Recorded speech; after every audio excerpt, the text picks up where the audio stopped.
Bonjour et merci de m'avoir rejointe pour cette première vidéo sur ma chaîne. Donc on part sur ce qu'on appelle un sketch with me aujourd'hui. Alors si tu n'as pas vu ma présentation, je suis Aïe-Marielle, artiste et écrivaine de fantasy au féminin. Et aujourd'hui, je te propose de m'accompagner pour un moment calme de dessin, la création d'un personnage. Ce que tu vois actuellement, c'est la toute première étape, celle du croquis, ce que moi j'appelle régulièrement mon croquis moche. Alors quand je dis ça, il y a toujours des personnes pour me défendre en disant: «Mais non, ah Marielle, il n'est pas moche ton croquis». Non, il n'est pas moche. Ce que j'entends par moche, c'est que c'est un croquis purement utilitaire, ultra simplifié. Le genre qui ne va pas finir dans la boutique si tu veux, hein. Je vais pas te le vendre celui-là.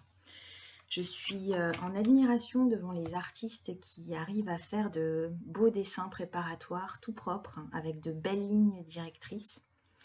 Le genre de dessin que tu mettrais dans un artbook sans complexe. Mais moi, mes croquis ne sont pas là pour ça. Ils sont là en fait pour m'aider à extirper l'idée qui est enfouie tout au fond de mon cerveau et qui a parfois du mal à sortir, comme c'était le cas au moment où j'ai tourné ma vidéo. Tout simplement parce que c'était dimanche, juste après le changement d'heure. Donc j'étais très fatiguée. Moi, j'ai beaucoup de mal à supporter le changement d'heure. Et surtout, je sortais de 3 projets à l'aquarelle, qui m'ont demandé beaucoup de travail, beaucoup d'énergie, qui m'ont pris beaucoup de temps. Et quand je me suis installée pour filmer cette première vidéo, eh bien, je suis passée pas loin de la page blanche. Donc, je suis allée chercher l'inspiration un petit peu partout sur le net, sur Pinterest notamment, qui est ma source d'inspiration préférée quand j'ai un petit peu de mal à me concentrer. J'ai passé un temps fou à chercher une idée et finalement, je suis partie sur une femme des steppes. Alors, je vais essayer de ne pas écorcher le nom de sa peuplade, mais c'est les Yakoukstan. Donc voilà, accompagnée d'un aigle qui, je pense, est son familier. J'aime bien en ce moment dessiner des personnages accompagnés d'un animal. Et donc là, je suis partie sur un aigle. Donc là, tu vois, le personnage est en train de se construire tout doucement. Et je commence à avoir une idée de la façon dont je vais l'habiller. Alors là, j'ai mis le dessin au propre et je commence en fait le tracé avec un stylo feutre très fin, un 0,05 de chez Staedtler. C'est de l'encre de Chine, donc c'est en général ce genre de stylo que j'utilise pour mes travaux à l'aquarelle, pour faire ce qu'on appelle le line work, donc les lignes en fait, hein. Donc là, tu peux voir que je commence le tracé. Et je me suis dit justement que pour cette vidéo, j'allais rester sur quelque chose de très simple, donc juste un tracé à l'encre en noir et blanc, pour me permettre de m'entraîner déjà, puisque je commence à apprendre la magie du cadrage. Donc tu vas voir régulièrement un morceau de mon visage qui apparaît à l'écran, qui ne devrait pas, mais tout simplement parce que je n'ai pas encore bien le gabarit et donc je n'ai pas une idée très claire de l'endroit où je dois me placer. Ça va venir avec l'expérience, j'imagine. Mais voilà, je me suis dit, pour cette première vidéo, on va rester sur quelque chose de simple, donc un dessin qui va me servir de préparation à une prochaine aquarelle. Puisque comme je n'avais pas la moindre idée de ce que serait mon prochain projet, eh bien ce dessin m'a servi à faire naître des idées, ce qui est quelque chose de fréquent dans ma façon de fonctionner. C'est-à-dire que j'ai besoin de créer le personnage, de nouer un rapport avec lui, hein, pour pouvoir déterminer quelle scène il va participer dans ma prochaine aquarelle. Donc là, en fait, je suis en train de discuter avec le personnage, savoir qui elle est, qui est cet aigle qui l'accompagne.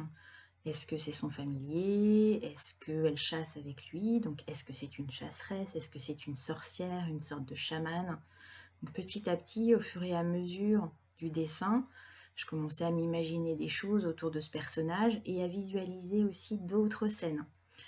Donc je sais que voilà, ce personnage apparaîtra dans une aquarelle, hein, mais certainement d'une façon différente, avec une pose différente, avec une composition différente.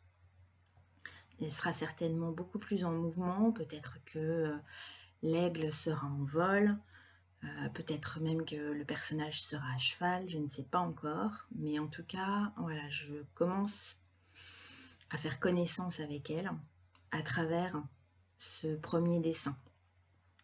Moi, c'est souvent comme ça que je fonctionne, c'est-à-dire que je dois faire plusieurs dessins préparatoires pour faire connaissance, pour découvrir en fait l'histoire du personnage et pouvoir développer ma scène à partir de ce que j'apprends du personnage. Donc c'est une forme de character design, si vous voulez, ou une sorte de synopsis de travail, hein, ce que les écrivains utilisent pour préparer leur histoire. Et ben moi, je fais comme ça en dessin. Donc voilà, là, tu vois, je suis en train de créer ces vêtements petit à petit. Par rapport au dessin de base, je rajoute toujours les éléments supplémentaires, les détails à l'encre. Je construis un premier dessin et si voilà, je me dis ah, j'aurais peut-être dû faire autrement, et ben je refais un dessin préparatoire en tenant compte des leçons que m'a appris le premier,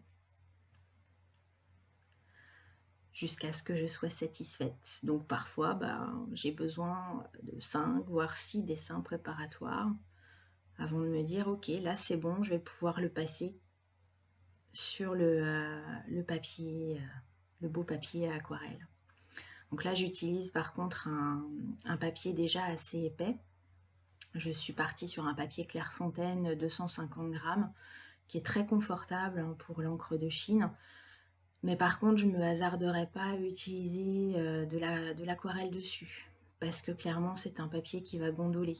Donc je sais que de toute façon, il faudra que je repasse ce dessin sur un papier spécialement fait pour l'aquarelle, une fois que j'aurai l'idée définitive. Voilà, c'est un petit peu la base de ce que je voulais t'expliquer sur ma conception, la conception de mes dessins. J'espère que ça t'a donné une idée de ma façon de travailler. De toute façon, on va refaire pas mal de vidéos et j'espère pouvoir te faire une vidéo de peinture où tu verras comment j'utilise l'aquarelle. Donc ça, je pense que je la ferai quand j'aurai trouvé l'idée définitive concernant ce personnage. Si cette vidéo t'a plu, eh bien, je t'invite à utiliser le petit bouton like de la vidéo. Et si tu n'es pas abonné, tu peux bien entendu le faire à la fin de cette vidéo. Je serai ravie de t'accueillir régulièrement sur cette chaîne. Et je te dis à très bientôt.